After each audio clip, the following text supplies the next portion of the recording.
Pitch 3, Day 1. Hardware. It's notoriously, well, hard. It's expensive to get started. You've got to build all these prototypes. It takes longer than you think to get to market. And when it's time to scale, well, that's hard too. A lot of investors flat out won't invest in hardware, which is why we've been hesitant to bring those companies on the show. But then I met Dhaval, a founder who wants to turn every home into a smart home without using any smart tech, making it so easy, even great-grandpa can do it. It's the moonshot hardware company I've been looking for. Hey, Alexa, will Dhaval get money on this pitch? Sorry, Josh. You will have to listen to find out. Alexa, you're worthless.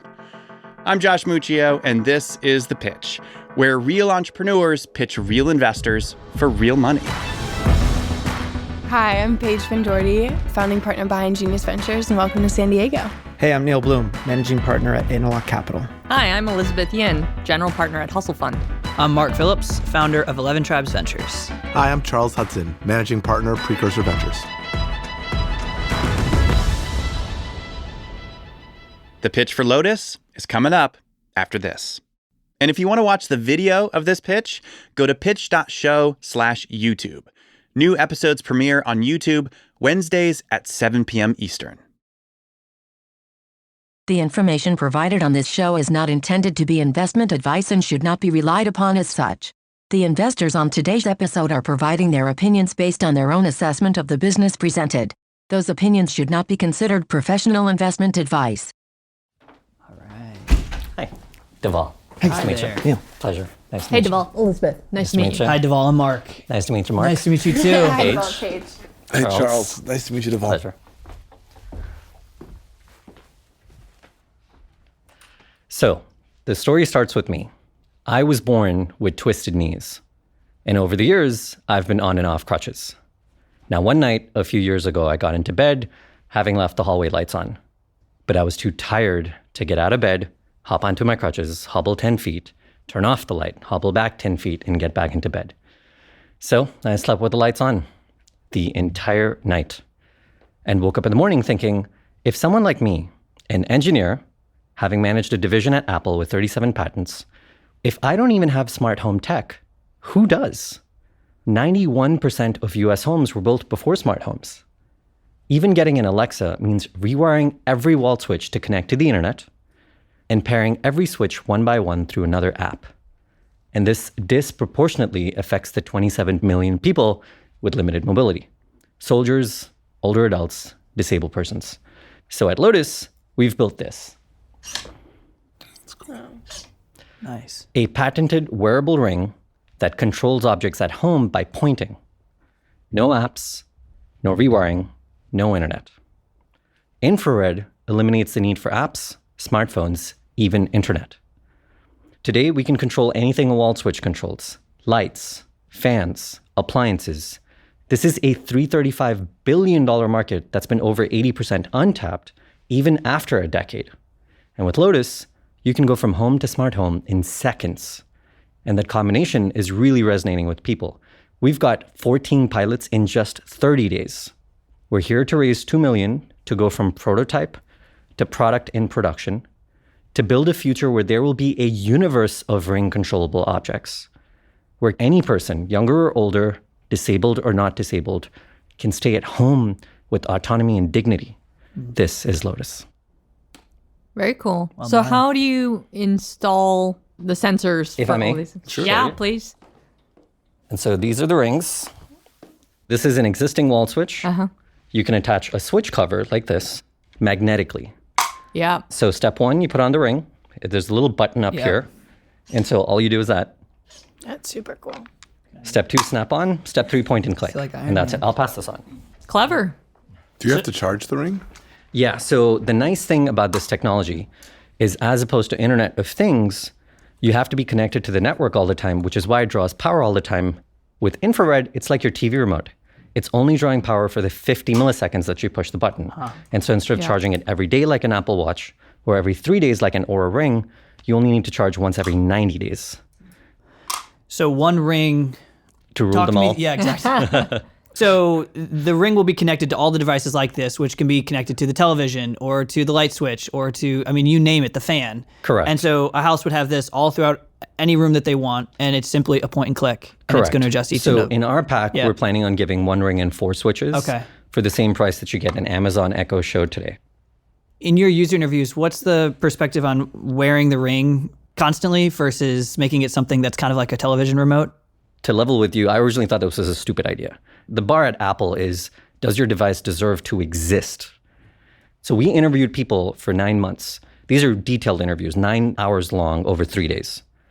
And we didn't tell them about the idea until the very last hour. And so in the first 8 hours, we would ask them, what types of devices do you use today? There were 3 pieces of feedback we got. 1, we don't tend to wear watches, and we certainly don't wear it at night. Either because we have to charge it, or we take it out of habit, or, and this is true, it gets caught in my significant other's hair. It's a real comment.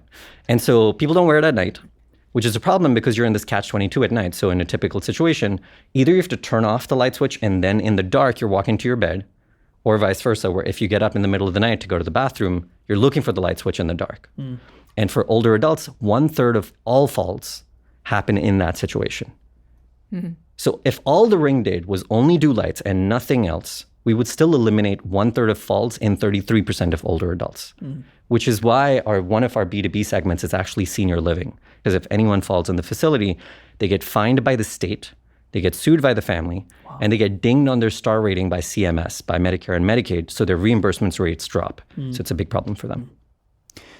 So on the B2B side, you're targeting retirement homes, and the value prop to them is, hey, we'll install this ring in all of your rooms, thereby reducing your risk of falling and failure by some dramatic percentage. Yeah. I remember when I was a kid watching TV, there was this ad for, clap on, clap off. Clapper, Yeah. But I never knew anybody who had it. Yeah. What do you think is wrong with that product? Too many false positives is the shortest answer, which is any noise would set it off. Oh. Any noise. I actually bought one once. I'm not gonna lie to you. Yeah, I totally bought one. It just didn't work well. And then you would you would clap and it wouldn't hear it. It's not good. Yeah. So it just doesn't work It well. just did not function It doesn't work well. The other problem is it's only for plug-in appliances. The biggest problem with the age tech category as products is the end user doesn't want them. Nobody wants to use diapers. Nobody wants to wear a life alert. They do it out of need, but nobody wants to. The benefit here is, and we've been told this directly from our end users, they just like it. It gives them more agency, more autonomy, more independence, which is really dignity is all they want. What can be learned from a company like Aura, right, that has tried this form factor? They've done all right. I think it maybe has tapered off a little bit. Yeah. No one here is wearing an Aura ring. Yeah. What are your lessons learned from a company like that? 2 or 3. Do you have an Aura? No, just a Fitbit. Okay. Right. A couple of lessons. One, I think the hardest problem that Aura's had is that it's a little bit of a vitamin and not a painkiller per se, because it's preventive health. The second, their price point is really high. And part of the reason for that is going direct to consumer is very, very difficult. There were about 30 other companies that tried doing something similar, or as the only survivor, because all of them tried to go direct to consumer. And so that's why B2B2C is great. It's a one-stop shop that ends up with a lot of consumers. You coming from Apple, like the big question in a lot of these other spaces is, but why couldn't Apple just do this from the watch, right? Why aren't they getting into this space? Yeah, there's sort of 3 moats, if you will. Lowest hanging fruit, I'll say table stakes, is just patents. The second is the first mover advantage. You actually want to move into the space early because those people do not, even when new products come out, they don't change. And the third is the secret sauce, where it's not trivial to figure out the infrared beam intensity that is strong enough to get long range, but not so strong that you get false reflections in the same room. It's not an impossible task, but it's not trivial. Yeah, especially if you're in a room where maybe you have multiple switches. Oh yeah, which is every room. I mean, that would be an practically. interesting test Yeah, in this so I room. mean, one way to test it is to basically point in other directions, and if there were reflections, it would actually turn it on. Right. Right. Yeah. And can you talk a little bit about your 14 pilots? What is the nature of them? Are they paying you? Who So are the they? bulk of them are paid. The largest one is Veterans Affairs. The second is the state of New York. They actually want 10,000 units, but we have 10. And so we're really early stage. They're planning on paying for somewhere between 50 and 100 pilot devices, and then they want to put a pre-order for 10,000 units. And then the remaining ones are a combination of disability organizations all throughout the country and senior living organizations all throughout the country. Those are the 14. But it sounds like they are not yet signed, or where are you in that process? So we have one signed customer. Actually, they've even given us a 50% deposit. And so we have some booked revenue, but primarily we're pre-product, pre-revenue. I see. How much was that for? This particular customer that I'm talking about was 20 units, $300 a pack, so $6,000. And so they paid us 50% upfront, so $3,000. Elizabeth, I feel like we're trying to understand it. Where are they really right now? Like in terms of pilots? I feel like the answer is zero. Yeah, current so we haven't pilots. started any pilots yet. Like I said, we have 10 units. Okay, so 0 deployed, 0 pilots. But I feel like at times you're talking about like it already is happening. No, so yeah, I should already- say they've given us verbal commitments for these, but the clear answer is no pilots have begun. In fact, we don't want them to start for another 2 months until we have done testing, finished testing all of these 10 devices. And as sort of a piece of feedback for you, when you came in, you said you had 14 pilots. I think the nuance I would say is we have 14 verbal commitments on pilots. Oh, got it. Or Got it. just Thank 14 you. in our pipeline. Got it. Okay. Thank you. Yeah. that are Because I in think later verbal stage. commitments are something. Yeah. But it's But not definitely signed. very They haven't But it's spent not the money signed. and you're not working with them. Yeah. Got it. Thank you. I appreciate that feedback. My apologies. Oh, good. We've invested in 3 different connected hardware companies. I think like one of the challenges that we've seen across them is like manufacturing and supply chain. I'd be curious to understand more about how you're thinking about going from 10 to 10,000 to like 100,000 devices. Yeah, actually, that's the part that concerns me least. That's actually all I did at Apple. And so we have consistent supply chains both here locally. So the plan is if we're building less than 1,000, we'll do here locally. Okay. Then we plan to do either Mexico or Philippines. And then for 10,000 units or more, we do China. And so that's actually our supply chain right now. Timing is about a month and a half. So is it a month and a half to build a full unit? No, Start to go finish? from complete design on paper to end units in hand. That's pretty fast. Yeah, it's relatively small. Yeah. What's the cost profile? So 1 unit and 4 switches, we think we're going to retail for $270. Okay. At that price point, if we only built 1,000 units, our gross margin is 64%. And if we build 10,000 units, which is actually what the state of New York wants, it's 75%. And the higher you go, the more economies of scale you get. Essentially, because we're using old technology in a new way, and we joke about this all the time, it's pretty inexpensive, small, and power efficient. Can you unpack for a moment the nature of the round? So $2 million you're raising, valuation, and then what are the milestones you want to accomplish? Yeah, basically we want to go from prototype to product in market. So the biggest thing that's holding back right now, all these customers usually assume that it's ready and available and they want to buy in bulk, which I can't do. And so the 2 million split breaks down into 1.2 for salaries for 24 months, 0.5 for the actual builds, meaning the hardware cycles, and then a little bit buffer, just time in case something else happens. Do you have any of that committed already? Or are you opening around now? Yeah, the total we've raised to date is 425. In this specific round, in just the past couple of weeks, we raised 225K. Okay. That money was an offer that we got that came in at a 14 million post-money valuation cap. Having said that, I'm flexible on terms. That's great. So I'm really impressed with your control of this business. I really like it. It's going to be too early for us. We want to see a little bit more progress on the product. I really want to stay in touch. So it's a no for us today. I think when you do go to market, this could catch on like wildfire. And when there's another round, that might be interesting for us. But for today, it's going to be a pass. Thank you. So that's one pass. No surprise there. Hardware is, say it with me, hard. When we come back, Dhaval tries to ring the rest of them.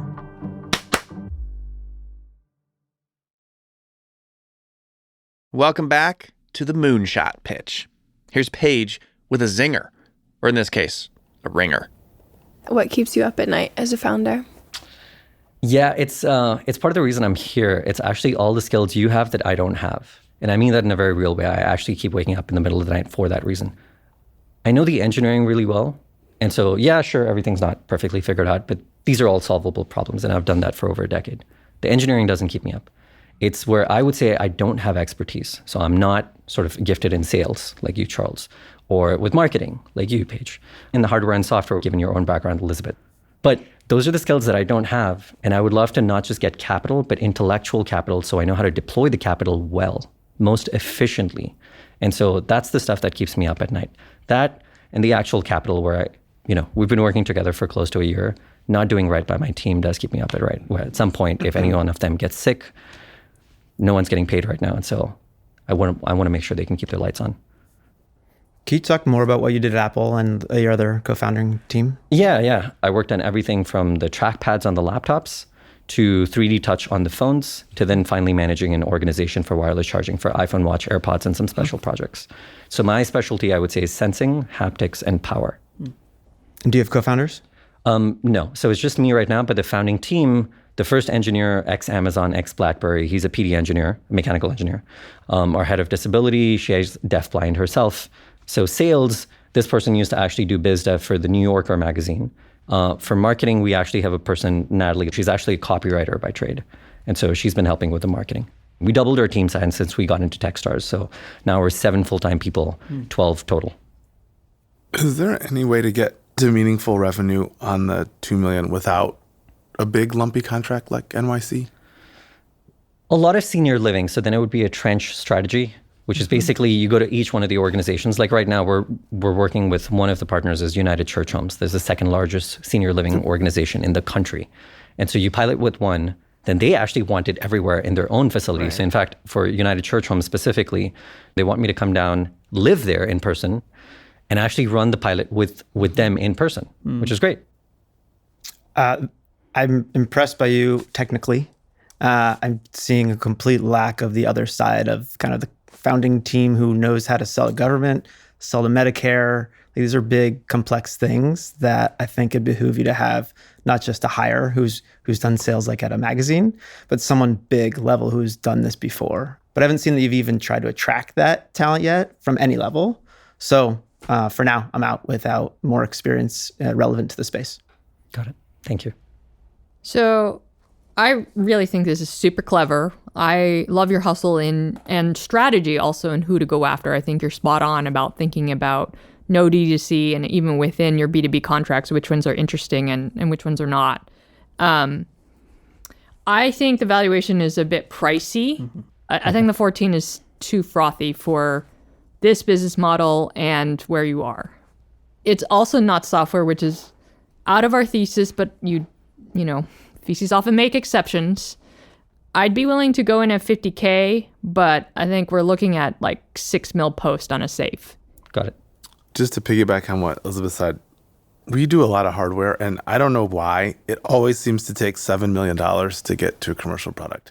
We have a next-gen walker company it seems, I don't know why, it seems to take $7 million, and it always seems, and sometimes it's technology complexity, and sometimes it's actually the go-to-market piece just takes longer and figuring out who's going to pay and how much. So I always assume that there's going to be, at a minimum, 2 seed rounds for a hardware company to actually get to a place where there's meaningful traction. And like Elizabeth, the 14 million number doesn't work for me with the expectation that there will be another seed round. And there has to be some room between the today price and the future price. So I'm out on the current terms, but I would be open to revisiting it at some point in the future if the terms are lower and I have a better sense of the pipeline. Just out of curiosity, if we took away that hurdle and we went with Elizabeth's, would you be open? The thing I'd want to have a bit more clarity on, just in a world where New York City doesn't come through, how much legwork is required to go through these other channels. And I don't know that I don't think I have enough clarity on that today. Got it. Thank you. Mm-hmm. I agree with both what Elizabeth and Charles have said. I've had experience investing in hardware companies, and I feel like they're often some of my favorite companies to invest in. I think some of the things that are interesting in this is it's a painkiller, it's not a vitamin. And I think that what I've seen work well is painkiller hardware. I'd be interested in putting in 150 at a 6 mil post with Elizabeth. Got it. Thank you. If I can respectfully counter, when we came into Techstars, we came in at 6. Mm-hmm. Would it be okay if I asked for 8? The big changes that happened in the past 3 months, we basically doubled our team size, we built our first prototypes, and we got at least verbal commitments. Yeah, I think your initial pricing was a little frothy. So I understand, you've obviously progressed a lot over the last few months or so, but I would be out at 8. Yeah. Got it. I think it would, for me makes sense at 8 if you had 14 pilots, but I don't think it makes sense for me at 8 with the verbal commitments. Got it. So for that reason, I'm out. Well, for me, it was the valuation cap was never as important. It was always more important to help the people and do it faster with the right intellectual. So I'm happy to accept at the 6. Yeah. Cool. Excited to do this. All Thank right. you. Can I shake Let's your hand? Yeah, yeah. That's Awesome. Thank you. Thank you. Awesome. Thank you so much. Yeah. Thank you so much. Yeah, thank you. Thank you. Well done. Yes, I have a ring as well. Oh yeah, we've all got hardware to get back to. There's only 10 of them. We can't. Thank you. That's great.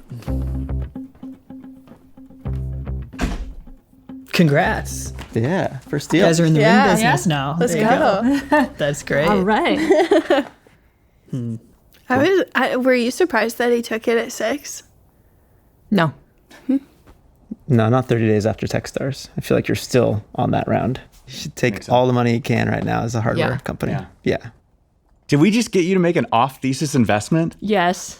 Nice. Yes. Do you feel good about that? Does that make you feel nervous? No, it doesn't make me feel nervous. I think there are real gems in these areas where people categorically pass. Yeah. Like this category, no one will love for a whole variety of reasons. That's hardware. It's very early from It's a old product. technology. It's old technology. There's no Wi-Fi, not even Bluetooth. And Yeah. the thing that's going for him is his background. So he knows how to ship a product. They've done a lot of form factor user testing. And then they seem to have had some hustle in conversations and having people try this. That's Yeah. where it is. Yeah. Yeah. I think so too. Well, I feel like I think about investing like specifically in founders on like 3 different axes. So the first is like, are they a good storyteller? He's a really great storyteller. He came in, had super crisp pitch. The second is like a strong mission. And then the third is execution velocity, which is like how thoughtfully can they set direction, then how quickly can they execute on it. I think he had those like 14 pilot conversations in the last 30 days, which was really impressive. Something I don't know if I heard him say in the pitch. He said, like, when you design for people with disabilities, you end up designing things that are super easy for anyone to use. Yeah. That's his whole mission. He's just like, we're going to design for these people first, but we think it's going to be something that everyone will want to use just because it's so Yeah. simple. Yeah. Well, that was awesome. I mean, that was one I was like, oh man, this is risky. It's hardware, but I felt like there was something there. So He was super impressive. Yeah, he Yeah. was. He did Yeah. great. Cool. that's a wrap. Are we on a break or are we back at it?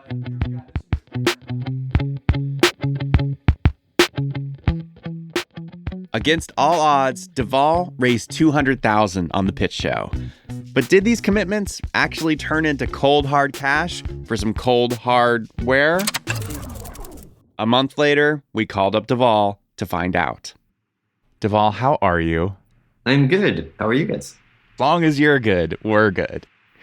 Actually, before we get into what happened after your pitch, I'm curious, like, what's it been like for you fundraising for a hardware company?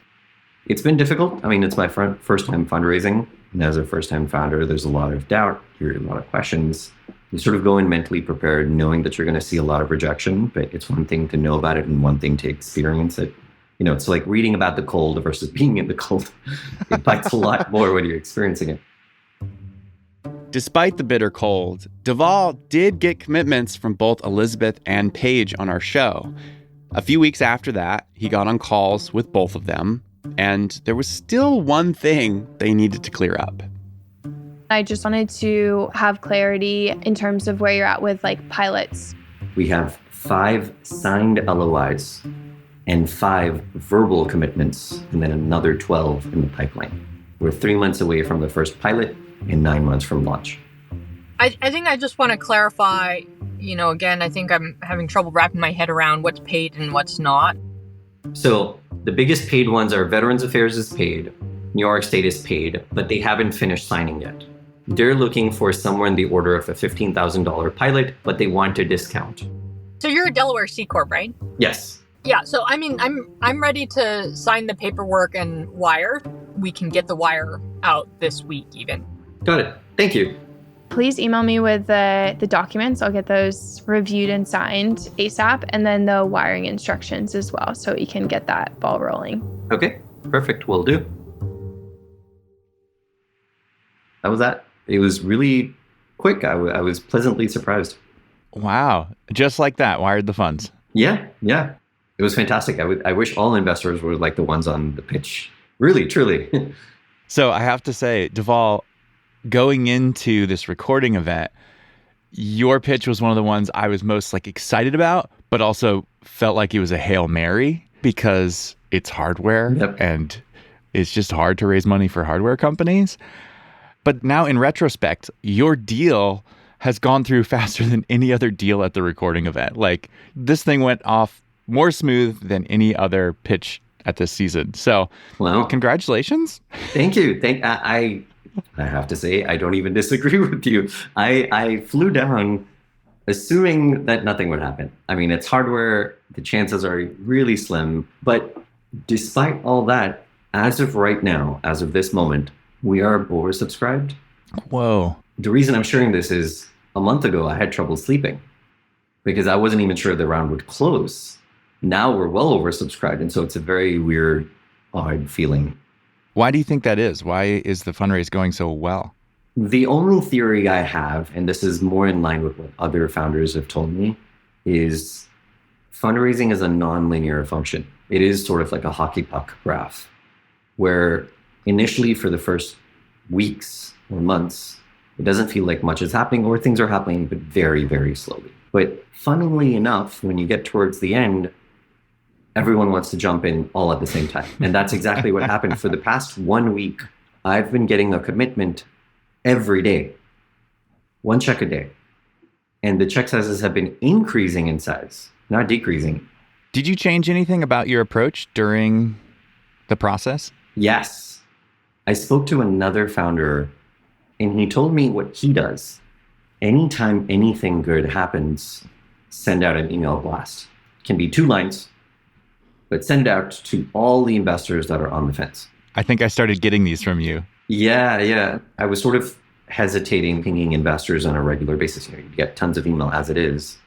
But he said, nope, just suck it up. And, it can be short. It can be 1 line, but just send it. Oh, what you sent via email seemed like it was like a text message. You were just like, yo, I closed another investor, 2 more investors in 48 hours. Then I got another one on Monday that was like 72 hours later. We got another one.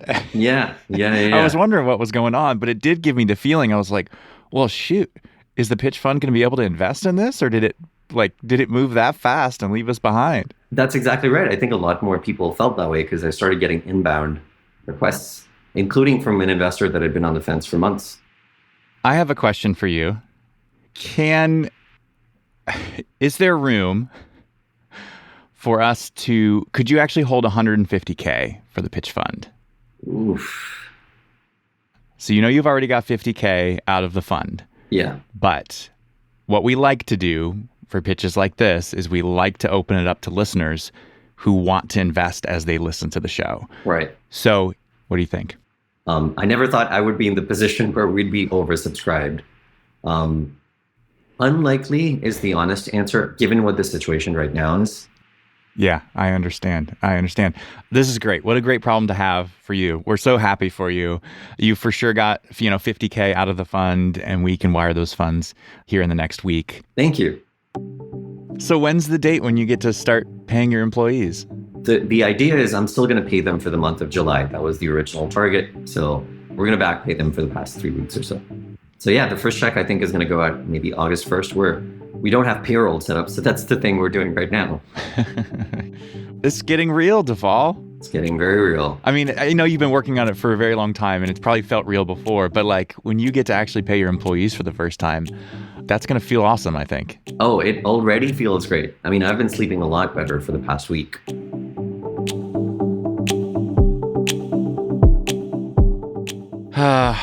Listeners, I tried to get you allocation on this one. I really did. I'm sorry. I learned that we have to negotiate these things up front. I'll do that next time. The pitch fund got in, though. It's our first hardware deal. We caught the hardware Hail Mary. Now I'm doing my end zone dance. You can't see my end zone dance, but know that it's very cool.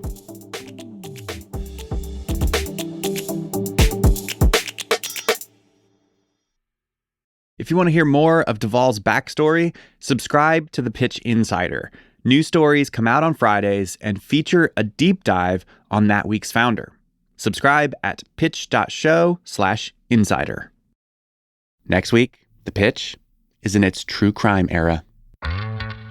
You could be the murderer and putting in misinformation. I would if I was the murderer. Are you interested in true crime? Is this a thing that... It's very weird and it's a longer story. No, I'm not a murderer. That's next week in The Pitch Room. And if you want to watch the show, check out our YouTube channel at The Pitch Show. See you next Wednesday.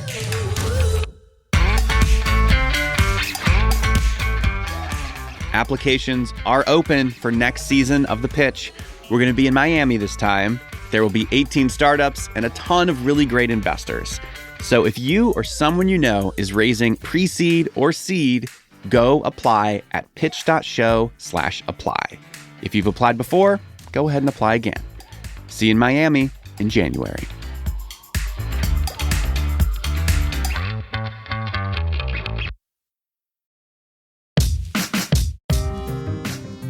This episode was made by me, Josh Muccio, Lisa Muccio, Carrie Ann Thomas, Anna Ladd, and Enoch Kim, with casting help from Peter Liu.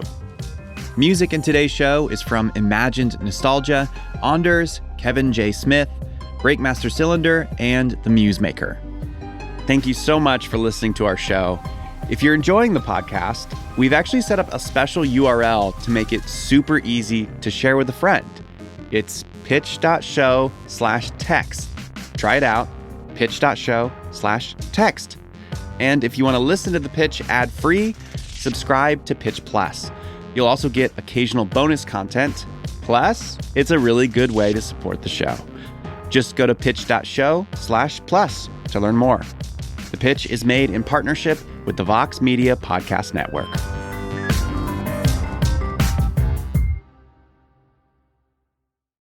The Pitch, Inc. and their respective employees and affiliates do not provide investment advice or make investment recommendations. The information provided on this show should not be used as the basis for making investment decisions. Listeners should conduct their own research and consult with their own investment advisors before making any investment decisions.